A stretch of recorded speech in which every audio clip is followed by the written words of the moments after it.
So today I'm going to read you Sloth Slept On by Fran Preston Gannon, and this is for Year 2's English home learning work starting the week of Monday the 20th of April. So Sloth Slept On. There is something at the beginning here. It says missing. If lost, please return to the zoo.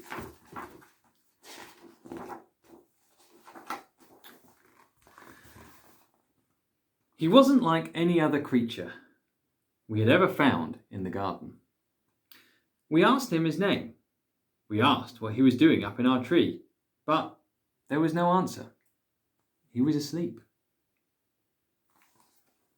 It's a sloth. We had lots of questions, so we set off to find some answers.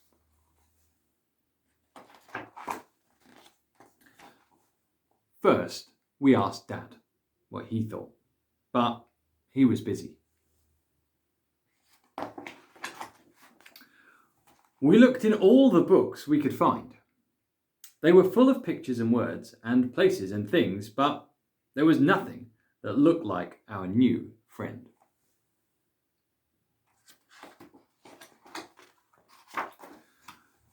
We knew he wasn't an elephant.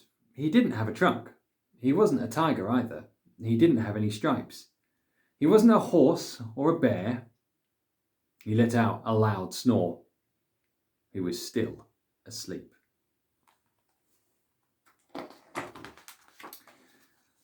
Perhaps he didn't belong in our garden at all.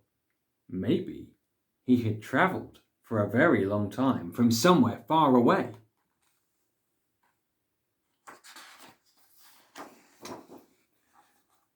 Perhaps he's a spaceman from outer space, I wonder.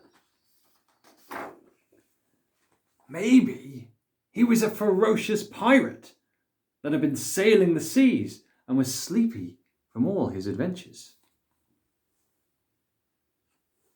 He's got an idea.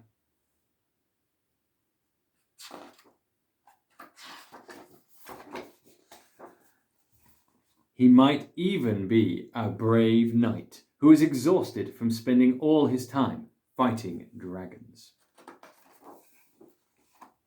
Look! Rainforest. He is not an elephant or a spaceman or a pirate or a knight. He is an animal called a sloth. We learned that our friend usually lives in the beautiful rainforests of Central and South America. This sloth is a type called a three-toed sloth who uses his strong grip to stay in the trees. Sloths move very, very slowly. The sloth is a very sleepy animal. He can sleep hanging in a tree for up to 20 hours a day. Sometimes a sloth lives in the same tree in the rainforest for years at a time. The rainforest has all the things that a sloth likes to eat best, such as leaves, fruit, twigs, and even bugs. Oh, look what they're doing here. Putting in the box. It says, please send to the rainforest. The rainforest sounded wonderful.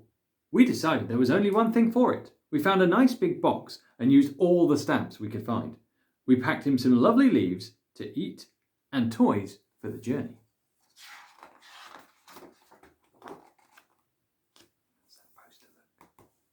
We were so happy the sloth had come all the way from the rainforest to visit.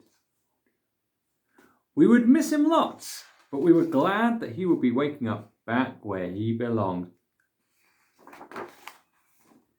Now deep in the rainforest, the sloth finally stirred. He had been having the most wonderful sleep. He slowly lifted his head, looked around, and said, "Excuse me, Which way is the zoo?